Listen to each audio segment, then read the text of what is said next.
Poco X2 device के लिए एक लीनेज OS का लेटेस्ट अपडेट आया है, जिसमें आपको कई सारी चीज़ें इंप्रूवमेंट देखने को मिल जाती है। और इस वीडियो में हम बात करने वाले हैं इसी अपडेट के बारे में कि क्या कुछ आपको यहाँ पे नया देखने को मिलता है और कैसा रहता है इस रोम का परफॉर्मेंस। तो वीडियो को पूरा एंड तक जरूर वॉच करिएगा अगर आप एक पोको के X2 के यूजर्स हो और आप कस्टम रोम यूज करना चाहते हो।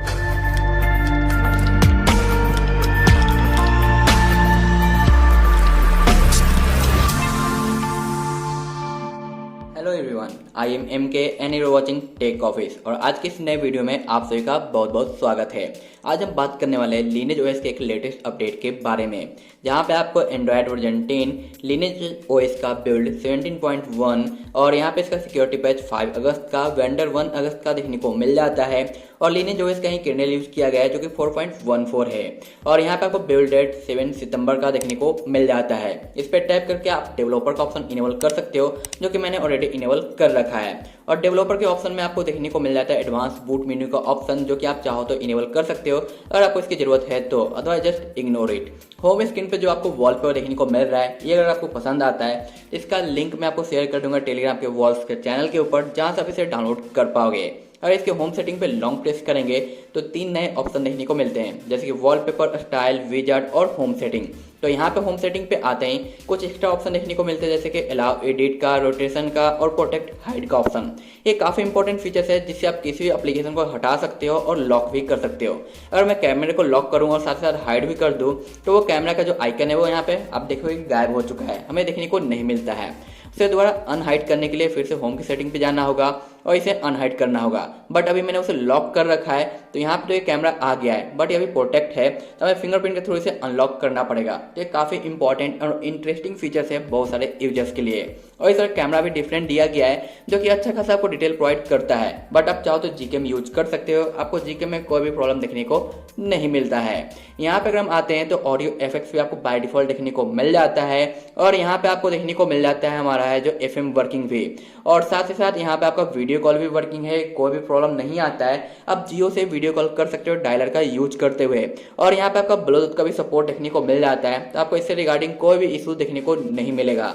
तो जियो फुल्ली वर्केबल है और जियो का जो नेटवर्क है वो भी बिल्कुल ही स्टेबल देखने को मिलता है, यानी कोई भी आपको यहाँ पे फ्लैक्चुएशन दिखाई नहीं देता है। इसके अगर हम परफॉर्मेंस की बात करें तो यहाँ पे आपको काफ़ी अच्छा खासा AnTuTu का स्कोर देखने को मिल जाता है, जो कि 244346 का है, जो कि काफ़ी बेटर है। और DRM इन्फो में आपको L1 का सपोर्ट भी दिखाई देता है, यानी अमेजन प्राइम और नेटफ्लिक्स वगैरह भी आप यहाँ पे यूज कर पाओगे, इनमें कोई भी प्रॉब्लम देखने को नहीं मिलता है। अब चलते हैं हम इसके सेटिंग की ओर। सेटिंग की बात करें तो यहाँ पे आपको दिखाई देगा DND, जो कि मैंने एक्टिवेट कर रखा है ताकि डिस्टर्बेंस ना हो। और यहाँ पे मैंने इसे चार्जिंग पे भी डाला है, फास्ट चार्जिंग को चेक करने के लिए। तो मुझे चार्जिंग स्पीड काफ़ी अच्छा लगा, तो यहाँ पे फास्ट चार्जिंग आपको देखने को मिल जाता है। यहाँ पे बैटरी के अंदर आपको एक्सट्रीम पावर सेविंग का भी ऑप्शन दिखाई देता है, बैटरी मैनेजर भी आपको देखने को मिलता है और थर्मल प्रोफाइल भी आपको देखने को मिल जाता है।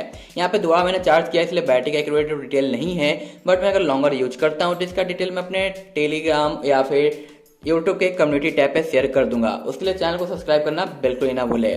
यहाँ पे आपको डार्क मोड देखने को मिलता है, जो कि प्रॉपर काम करता है, इसमें कोई भी दिक्कत आपको नजर नहीं आएगा।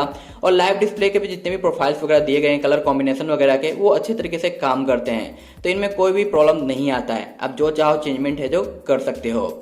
यहाँ पे क्लॉक के एक नया लीनेज OS का नया ऑप्शन ऐड किया गया है, ग्रिड के कई सारे ऑप्शन दिए गए हैं जो कि आप अपने मर्जी के साथ चेंज कर सकते हो। बाय डिफॉल्ट आपको लीनेज का वॉलपेपर देखने को मिल जाता है डिफॉल्ट पे, लेकिन कोई एक्स्ट्रा वॉलपेपर भी यहाँ पे प्रोवाइड किए गए हैं, तो जो भी आपको अच्छा लगता है वो आप यूज कर सकते हो। इसमें कोई भी प्रॉब्लम आपको नहीं देखने को मिल जाता है। यहाँ पे फॉन्ट साइज, डिस्प्ले साइज देखने को मिलता है और यहाँ पे फुल स्क्रीन ऐप आपको देखने को मिलेगा। और यहाँ पे लॉक स्क्रीन से रिलेटेड एम्बिएंट डिस्प्ले दिखाई देता है, जहाँ पे ऑलवेज ऑन कर सकते हो या hand way, pickup and pocket को भी आप इनेबल यहाँ पे कर सकते हो। अगर हम ऑलवेज ऑन रखेंगे तो कुछ इस टाइप से आपको डिस्प्ले देखने को मिलेगा, जो भी आपने क्लॉक सेट किया है, और साथ साथ बैटरी का परसेंटेज भी, जो कि देखने में भाई काफी ज्यादा अच्छा लगता है। बट यहाँ पे बैटरी ड्रेन आपको ज्यादा देखने को मिलेगा, तो मैं सजेस्ट करूंगा कि आप ऑलवेज ऑन का यूज ना करें।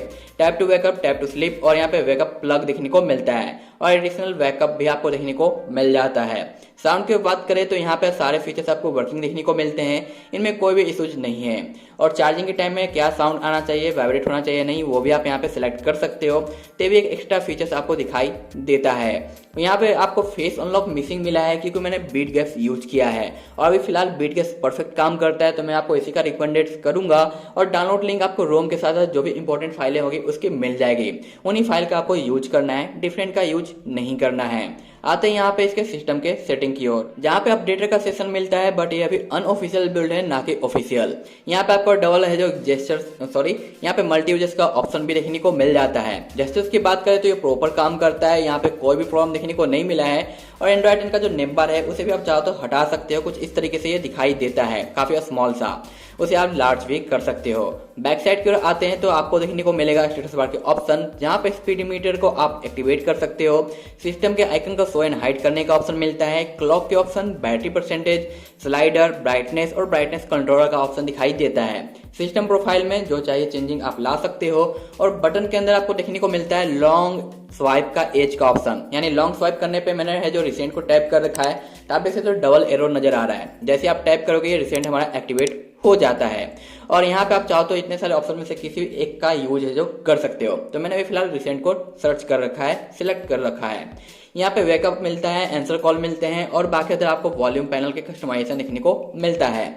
यहाँ पे दो नए ऑप्शन पहले हमें देखने को मिलता था, कैमरा के कटआउट से रिलेटेड और रिफ्रेश रेट से, तो यहाँ पे ये फिलहाल मिसिंग कर दिया गया है, यानी हटा दिया गया है। क्योंकि कैमरा का जो कटआउट आपको देखने को मिल रहा है डबल अलग अलग सेपरेट, इसमें पहले वाले में कुछ बग था गैप्स को यूज करने के बाद, तो उसे रिमूव कर दिया गया है। तब आपको कैमरा का कटआउट प्रॉपर देखने को मिलेगा, कोई भी मॉड्यूल की जरूरत नहीं पड़ेगी। और यहाँ पे फिलहाल अभी रिफ्रेश रेट का सपोर्ट रिमूव है, तो मे बी जो नेक्स्ट अपडेट आएगा उसमें ऐड कर दिया जाएगा, बट अभी फिलहाल के लिए आपको मिसिंग देखने को मिलता है। तो फिर भी यहाँ पे टच रिस्पॉन्स मुझे काफी ज्यादा बेटर लगा है, लेकिन आपको लगता है कि वो 120 का रिफ्रेश रेट होना चाहिए था, तो यहाँ पे आपको इसके बारे में छोटी सी कमी मिलेगी। यहाँ पे स्क्रीन रिकॉर्डर और साथ साथ आपको जो साउंड रिकॉर्डर भी मिल जाता है, तो स्क्रीन रिकॉर्डर और साउंड रिकॉर्डर को यूज करने के बाद भी आपको कोई भी लैग देखने को नहीं मिलेगा। स्क्रीन रिकॉर्डर भी परफेक्ट तरीके से काम करता है और ये मुझे काफी ज्यादा सही लगा। बस यहाँ पे एक कमी मुझे देखने को लगा है, वो है इसके रिफ्रेश रेट के ऑप्शन को अवेलेबल ना होना। और दूसरी कमी ये लगी है कि अगर आप इसे रूट करते हो तो आपका नेट सेफ्टी यहाँ पे जो फेल हो जाता है, तो आपको विदाउट रूट यहाँ पे यूज करना पड़ेगा, तब जाके आपको लिए प्रॉपर काम करेगा। बाकी सब कुछ मुझे परफेक्ट लगा है, बट जैसे ही नेक्स्ट अपडेट आता है मैं इसका कंप्लीट डिटेल आपको यहाँ पे दे दूंगा। रही बात कि इसे फ्लैश कैसे करना है, तो मैंने इसके ऊपर एक डेडिकेटेड वीडियो दिया है टी इंस्टॉलेशन और रोम फ्लैशिंग के ऊपर, उसका लिंक आपको आई बटन और डिस्क्रिप्शन में भी मिल जाएगा, जिसे आप वॉच करके इसे इजीली फ्लैश कर पाओगे और बूटअप कर पाओगे अपने पोको के X2 डिवाइस के अंदर। अगर आपको आज की वीडियो अच्छी लगी है तो रिक्वेस्ट इतना ही है कि वीडियो को लाइक करें और फर्स्ट टाइम विजिट करने तो चैनल को सब्सक्राइब करना ना भूलें, ताकि मैं इसी तरह के इंटरेस्टिंग वीडियोस आपके लिए लेके आता रहूं और आप हमेशा अप टू डेट रह सको पोको के X2 डिवाइस को यूज करते हुए। तो मैं मिलता हूं आपसे नेक्स्ट वीडियो में, तब तक के लिए बाय बाय।